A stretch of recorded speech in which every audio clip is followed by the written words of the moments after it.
주제가 성령으로 종말론적 바벨론을 돌파하라는데, 이게 바벨론에 대한 이야기인데요.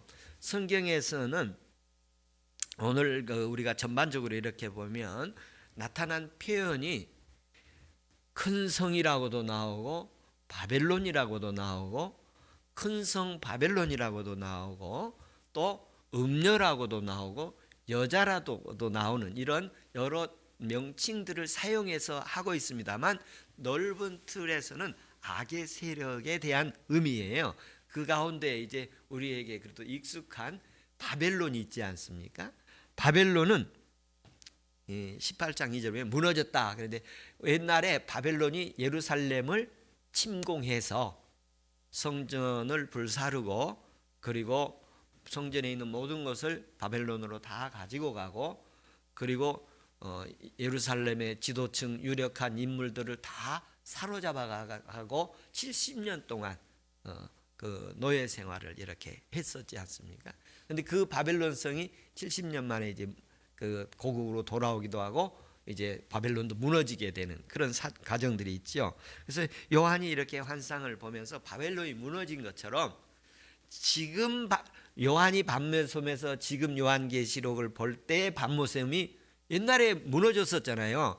옛날에 과거에 무너졌었던 바벨론이에요. 그런데 지금 무너진다는 말을 표현하는 것은 아마 이제 당시에 로마가 바벨론처럼 이스라엘을 지배하고 악의 제국으로 지금 보인 거예요. 그것도 무너질 것이다, 그렇게 예고를 하고 있어요. 악의 제국들은 세워졌다 언젠가는 무너지도록 되어 있습니다. 지금까지 역사 속에 그래왔고 앞으로도 그럴 거라고 믿습니다. 의로운 제국들, 의로운 나라들은 하나님이 수명을 길게 할 것이고 세워질 것이고, 악의 제국들은 때가 되면 무너지게 되어 있습니다. 어떻게 무너진가에 대해서 오늘 그 표현도 나와 있습니다. 그래서 오늘 말씀을 세 가지로 준비를 했는데요. 1절부터 3절까지는 음녀 바벨론의 정체가 뭔가, 이 음녀의 정체가 뭔가, 그리고 4절부터 6절까지, 그리고 7절부터 8절까지 이렇게 구성을 했습니다. 그래서 먼저 1절부터 3절까지의 그 바벨론의 정체성에 대해서 이렇게 살펴보겠습니다. 1절에 보면 또 7대접을 가진 7천사 중 하나가 와서 내게 말하여 이르되, 7대접을 가진 7천사 중에 하나니까 지금 7대접 재앙이 이어지고 있음을 볼 수가 있지요. 그래서 그 7대접 재앙의 연장선상의 환상들이 보이고 있는 거예요. 그런데 그가 이제 천사가 말하기를, 오라, 많은 물 위에 앉은 큰 음녀가 받을 심판을 내게 보이리라. 여기는 큰 음녀라고 표현을 했지요. 바벨론이고 여자고 큰 성이고 바벨론이고 이런 모습들로 계속 이렇게 저렇게 표현되고 있습니다. 근데 이 많은 물 위에 앉아 있다는 의미가 독특한 표현이에요. 그러니까 이 계시록을 묵시록이라고 표현하고 문학적 표현이에요. 시적 표현입니다. 유대적 표현인데, 많은 물 위에 앉아 있다는 말은 당시 사도 요한이 아마 로마 제국을 두고 염두에 두었을 텐데, 로마 제국은 사실 물 위에 세워진 나라는 아니에요. 그러나 바벨론은 그 물 위에 세워진 나라와 같이 그 바벨론 제국이 세워진 곳은 그 강이, 유브라데스과 티그리스 강이 이렇게 만나는 그곳에 세워진 그런 그 제국입니다. 그 성이 물 위에 세워지다시피 했어요. 그래서 가뭄이 들었을 때, 물이 수위가 낮았을 때 그 성 밑으로 들어가서 그 성을 이렇게 점령하게 되는 훗날 그런 역사들이 있지요. 그래서 많은 물 위에 앉은 큰 음녀가 있는데, 이 물이 무엇인가 말할 때에 이 물은 음녀가 통치하고 있는 세력들을 의미합니다. 우리가 가장 물이 많은 곳이 바다지 않습니까? 바다를 통해서 이렇게 강이나 바다들을 통해서 이렇게 하는데, 이 많은 물이라는 것은 전 세계를 의미하는 거예요. 전 세계에 악의 세력들을 추종하고 연대되고 동맹되어지는 세력들을 의미합니다. 지금 우리가 그런 걸 심각하게 느끼고 있잖아요. 우크라이나나 이스라엘의 전쟁 상황에 지금 현장에 있는데 어디를 지지한 나라인지 분명하게 이렇게 드러나지 않습니까? 이 우크라이나를 지지하는 세력들과 러시아를 지지하는 세력들이 이렇게 하마스를 지지하는 세력들과 이스라엘을 지지하는 세력들이 이렇게 지금 우리 역사적으로 현재 뭐 뉴스 보면 금방 우리가 알게 되어지지 않습니까? 그런데 이 큰 음녀가 많은 물 위에 앉는 거예요. 다시 말하면 이 나라 큰 음녀 악의 제국을 지지하는 세력이 상당히 많은 것으로 요한의 계시가 보여지고 있어요. 그러니까 요한의 계시는 굉장히 미래에 대해 부정적인 의미가 담겨 있음을 볼 수 있어요. 앞으로 악의 제국을 지지한 나라들이 굉장히 많을 것이다. 그리고 의의 나라들이 하나님의 교회와 하나님을 섬기는 자들이 박해를 받을 그런 때가 올 것이다. 그렇게 비관적으로 보고 있음을 볼 수가 있습니다. 또한 2절에 보면 그 음녀의 제국의 권력 통치를 받을 때에 거기에 따르는 세력들을 어떻게 되어지는가 하는 모습이 나오는데, 땅의 임금들과 그들의 음행하였고 땅에 사는 자들도 그들의 음행의 포도주에 취했다. 여기 음행이라는 말과 포도주에 취했다는 말에 좀 의미 두 가지 내용을 말씀드리겠는데요. 여기 음행했다는 말은 성경적으로 요한계시록에서 음행을 표현할 때는 전체적으로 큰 틀은 어떤 의미로 있냐면, 하나님을 섬겨야 할 백성들이 우상을 섬기거나 독재자들을 섬기게 하는 그 다른 것을 섬길 때의 영적 음행으로 보고 있습니다. 영적 음행으로. 그러니까 뭐 탐심은 우상 숭배다. 골로새서에서는 그렇게 표현을 했잖아요. 여러분 탐심이 있습니까? 없습니까? 없습니까? 얼마나 탐심을 가져야 우상 숭배일까요? 그렇게 질문을 받은 적도 있는데요. 여러분, 욕심이 없는 사람이 어디가 있겠어요? 그러나 탐심을 우상 숭배가 될 정도로 가지면 안 됩니다. 하나님이 그런 것들을 영적 음행이요 탐심으로 보는 거예요. 그리고 그 이름이 그 음행의 포도주에 취했다 이러면, 이 포도주라는 말이 성경에서는 좋은 의미도 있고, 예수님께서 마지막에 포도주와 떡으로 주의 만찬을 했지 않습니까? 그런 게 있는가 하면 계시록에서는 포도주 틀을 짓밟고 진노에 대한 심판에 대한 두 가지 모습이 들어있는데, 취했다는 말도 오늘 두 가지 표현이 있어요. 어린 양의 피에 취했다는 표현도 있고 포도주에 취했다는 말도 있는데, 이 취했다는 말을 제가 아마 여기 술 드신 분들 계신지 모르겠는데 취할 때 기분은 있으실 거예요. 취할 때 기분. 제가 가끔 들어가는데 지금은 없어졌더라고요. 숭실대학을 옛날에 제가 지나간 적이 있었는데 그 성도가 있어서 신방 가는데 그 주점 이름이 기가 막히게 지어졌어요. 취중 천국, 깰 땐 지옥, 이렇게 지어졌어요. 주점 이름이. 야, 이 사람 자기가 실험해보고 지은 거구나, 제가 그렇게 느꼈는데요. 취하면 그것에 지배를 받지요. 자기 이성과 감성에서 움직여지는 게 아니고 지배를 받는 거예요. 취했다는 말은 지배를 받게 되더라. 저와 여러분이 술에, 포도주에 지배를 받게 되고 취하게 되는데, 여기 두 가지가 의미가 있어요. 술에 취하느냐, 주님의 성령에 취하느냐, 악에 취하느냐, 의에 취하느냐, 불의에 취하느냐, 욕심에 취하느냐, 감정에 취하느냐, 하나님의 성령에 취하느냐, 내 기분에 취하느냐, 하나님 마음에, 그리스도의 마음에 취하느냐, 그것이 누가 지배하느냐에 따라서 그 사람이 달라지는 거예요.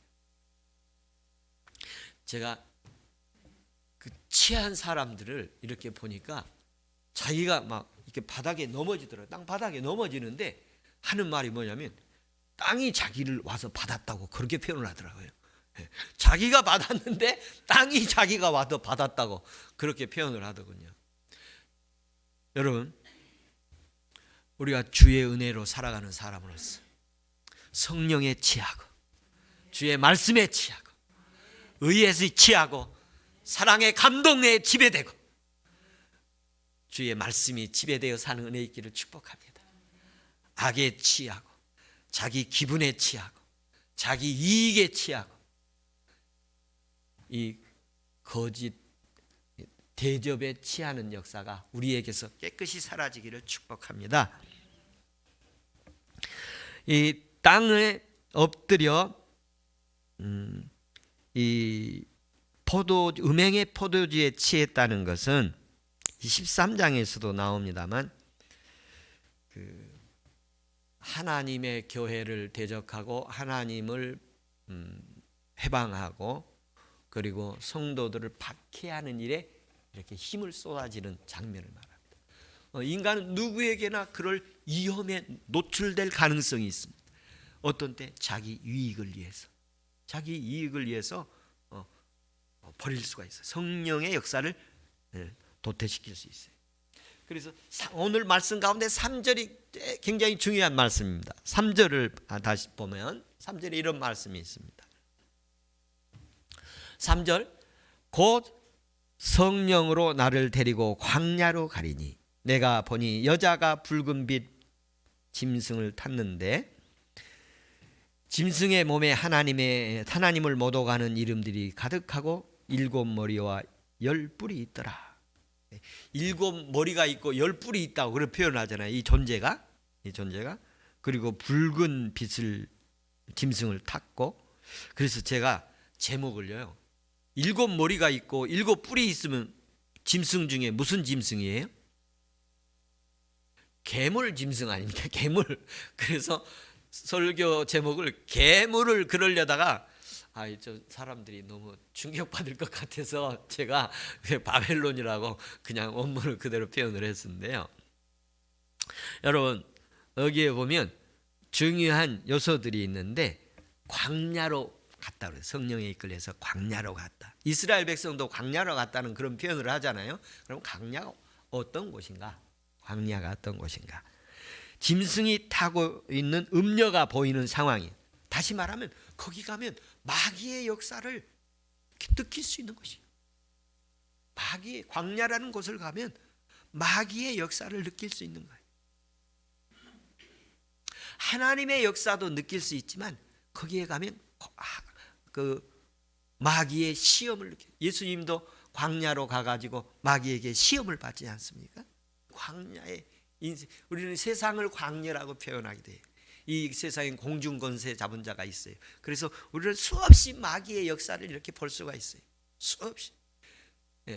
제가 전주에 목요일날 침신대 설교 가서 제가 그런 말씀 드렸어요. 지금 굉장히 우리 화해 시대다. 이 지구상의 화해 시대. 러시아가 전쟁을 하고 있고 우크라이나가 전쟁을 하고 있고 이스라엘이 전쟁을 하고 있고 이런 영적 상황, 전쟁 상황이다. 그런데 침신대 안에도 영적 전쟁 상황이다. 제가 그래서 3대 화 중에 하나다. 제가 그렇게 표현을 했습니다. 그런데 여러분, 그 모습은 다른 곳만 있는 게 아니라 내 안에도 있습니다. 광야의 시절이 되어지면 내 안에, 내 가정에, 내가 삶을 사는 현장에도 언제든지 그런 악의 역사가 침투할 수 있습니다. 거짓과 불의와 탐욕과 모독하는 비방, 해방, 배신, 불신, 이런 것들이 언제든지 들어올 수 있는 현장들입니다. 우리가 이 군의 세계나 경찰의 공직 세계들을 보면 이 승진에 대해서 아주 엄청난 경쟁들이 있어요. 저 사람이 떨어지면 내가 승진을 할 수 있는 기회가 더 가까워지는 거예요. 이 광야로 데리고 갔다. 그래서 우리가 살아가면서 우리가 살고 있는 세상 만만치 않습니다. 광야라는 것을 인식해야 됩니다. 만만치 않습니다. 우리 가족들도 이렇게 세상 살아가는 삶의 현장이 밤새도록 일해야 되는 가정도 있고, 또 뭐 정말 하나씩 그 해내는 그 사건 현장에서 신분의 차이, 또는 그 입사할 때 그 정직원과 비직원들 이런 것들을 우리 사회에 만연해서 삶의 현장에서 얼마나 고달프게 살아가고 있습니다. 우리 삶이 광야로 이끌어가는데 거기는 어떤 곳이에요? 악의 세력이 역사하는 것을 만나는 곳이 광야 세력이에요. 그때 물리칠 수 있고 이겨낼 수 있기를 바랍니다. 상처 입지 않기를 바랍니다. 광야로 갔더니 사탄이 역사하는 것을 볼 수 있습니다. 이건 우리의 삶의 여정 속에서 언제든지 어디서든지 있을 수 있는 일들입니다. 광야로 갔더니 여인이 아들을 낳고 하나님께로 승천을 하고 후에 여자의 모습을 보니까 광야로 피신을 해서 1260일 동안 양육을 받는데, 광야에서는 양육을 받는다는 표현이 나옵니다. 광야에서 하나님의 백성들이, 이스라엘 백성들이 광야에서 40년 동안 연단을 받잖아요. 광야라는 의미 속에서는 하나님의 백성에게는 사탄의 세계가 보이게 하고, 그리고 거기서 양육을 해 주시겠다는 거예요. 하나님께서 단련하고 또 단단하게 만들고 굳세게 만들어 주겠다는 것입니다. 광야에서 어떤 시련도 이겨내고 더 굳건해지는 믿음의 역사가 있기를 축복합니다.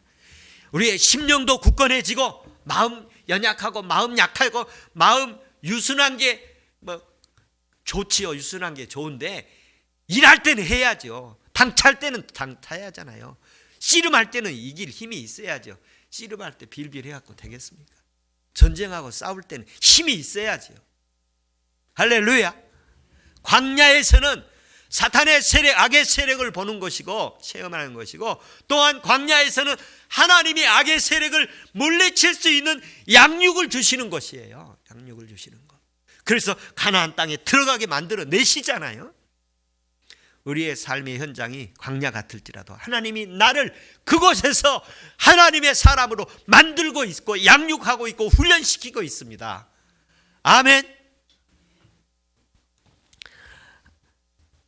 광야로 데리고 갔더니 그 광야의 목적이 뭐냐면 짐승의 세력, 음녀의 탄압, 바벨론 세력들을 돌파해내도록, 이겨내도록 하는 것이, 거기는 중간이 없어요.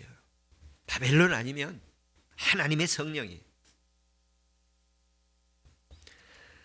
짐승의 몸에는 하나님의 이름을 모독하는 이름들이 가득하고 7머리와 10뿔이 있더라. 모독이라는 용어는 해방하다, 비방하다, 모독하다 이런 말인데요, 하나님의 권위를 무시하고 멸시하고 하나님의 진리를 반항하고 반역하고 결과적으로 하나님의 교회를 파괴하는 세력의 정체성을 밝히고 있습니다. 그래서 우상을 숭배하게 하고 독재법을 만들어서 그 권력을 숭배하게 하고 권력의 수하가 되게 하고 자기의 추종자가 되게 만들고, 추종자가 되어서 서로 과잉 충성하게 만드는 거예요. 여러분 북한을 보십시오. 북한 인민들이 수령을 위해서 뭘 되죠? 총폭탄이 되게 만들고 수령을 경배하게 만들고 그러지 않습니까? 우리는 이 말씀들을 통해서 바벨론의 음녀의 정체성이 무엇인가, 악의, 내 주변에 악의 세력들이 정체성이 뭔가, 선과 악을 구분할 수 있기를 바라고, 많은 사람들이 많은 물 위에 음녀가 앉아있는 것처럼 많은 사람들이 그 길을 갖고 좁은 길을 가는 사람들은 적습니다. 두 번째 대제에서는 이 여자의 정체성을 더 구체적으로 말씀을 하고 있는데요, 4절에 보면 왕과 고관들이 입던 옷의 색깔들이 나옵니다. 붉은색을 입었고 보석을 찾고 금잔을 들었고 그렇게 했잖아요. 지금 왕의, 제가 국민일보에 부자와 거지 나사로에 대한 본문을 가지고 설교를 올린 적이 있습니다. 검색 한번 해보십시오. 그러면 나올 거예요. 국민일보에서 제 이름 검색하면 나올 건데, 부자들은요 먹는 것도 다르고 입는 것도 달라, 옷 색깔도 달라요, 재질도 달라. 그런데 오늘 본문에 보면 당시의 최고의 고위직들이 입는 의상과 그리고 문화죠. 금잔을 들었다는 것은 최고의 것을 들었다는 거예요. 그런데 여기 기억하십시오. 이 여자가 보석으로 꾸미고, 제가 보이진 않아요. 우리 오늘 보석하고 오는 분이 아무도 지금 안 보인 것 같은데, 겨울이라 잘 노출이, 이 옷이 크게 입어서 보석을 했는지 안 했는지 잘 모르겠는데요. 이 보석이라는 게 오늘 보면 진주로 꾸미고 그런 표현들이 있어요. 당시에 최고의 보석을 꾸민 거예요. 그 당시에는. 요즘은 다이아몬드로도 꾸미고 막 그렇습니다만, 당대에는 최고의 보석을 꾸몄는데, 이들이 꾸민 것에 대해서 하나님이 영적으로 가증하고 더러운 것들이라고 표현을 했어요. 그게 식민지들 점령국가에서 착취해서 가져오고, 그리고 상납받고 그런 것들로 만든 것들이에요. 그래서 더럽고 그리고 추한 것들로 표현하고 있어요. 가지고 있는, 지금 현재 우리나라에서는 집, 자동차, 여성들은 백, 여러 가지들이 있어. 그런데 그것이 우리의, 하나님이 우리를 보실 때 영적으로 거룩하기를 바랍니다. 그런데 이 음녀에게는 그 거룩이 아니고 위선이고 허함된 것이고 허세고 과시라는 거야. 과시. 허세고 과시야. 그게 가지고 있는 게. 이 음녀가 가지고 있고, 옷을 잘 입었어. 보석을 치장을 잘했어. 그리고 금잔을 들고 있어. 근데 이게 뭐야? 허세고 과시. 5절에 보면 그 이마에 이름을 가졌는데 비밀이라 바벨론이, 큰 바벨론이라 땅의 음녀들과 가증한 것들의 엄이라. 설명을 지금까지 했고, 엄이란 말만 표현되어 하면, 이 엄이라는 것은 다른 사람에게 영향을 주는 역할까지 한다는 거예요. 다른 사람에게 영향을 주는 역할. 엄마가 감기 들면 아이도 금방 감기가 걸리잖아요. 그런 것처럼 영향을 주는 그런 존재.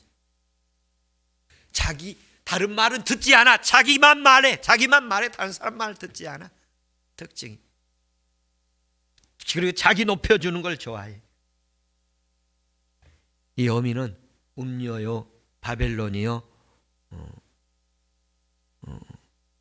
여인으로 표현됩니다. 영적으로 보면 하나님을 대적하고 교회를 파괴하고 성도를 박해하는 자예요. 우상 숭배하고 윤리 도덕적으로 기반이 무너지게 하고, 악이, 불의가 지배를 하고 전념시키는 모습들이요. 6절에 보면, 내가 보면 이 여자가 성도들의 피와 예수의 증인의 피를 취한지라 내가 그 여자를 보고 놀랍게 여겼더라. 예수의 피에 취했다. 자, 앞부분에서 포도주의 취함에 대해서도 말씀했기 때문에 여기 예수의 피함을 한마디 더 표현하면 순교자들의 신앙의 모습까지 가지고 있음을 표현하는 거예요. 여러분, 우리의 예수의 피가 우리를 취하게 만드는 은혜 있기를 바랍니다. 예수의 피, 예수의 부활이 우리를 생기가 되게 하시는 은혜가 있기를 바랍니다. 6절에 보면 여자를 보고 놀랍게 여기고 크게 놀랍더라. 여자의 정체는 치부와 사치와 음행인데 이거 보고 사람들이 놀라는 거예요. 여러분, 그런 것 저는 전혀 부럽지 않아요. 전혀 부럽지 않아요. 여러분, 좋은 차 보면 부럽습니까? 여러분, 좋은 가방 보면 부럽습니까? 제가 보니까 여기 별로 안 부러워하시는 것 같아요. 성향의 사람들인 것 같아요. 예. 우린 주님이 주신 것으로 만족하고. 여러분, 집 부럽습니까? 가구가 부럽습니까? 여러분, 주님으로 만족하는 은혜 있기를 축복합니다. 못난 이를 미화시키고 자족하게 만들자는 의미가 아니에요. 주신 이도 주님이시오, 취한 이도 주님이시오. 내게는 검소하게 하고 주님께는 마음껏 헌신하고 주의 은혜가 있기를 축복합니다. 기억하십시오. 여자를 보고 놀랐는데요. 이 여자들, 이 음녀 아무것도 아니. 십자가 위에서 주님이 뭐라고 그랬어요? 내가 다 이루었다고 하셨잖아요.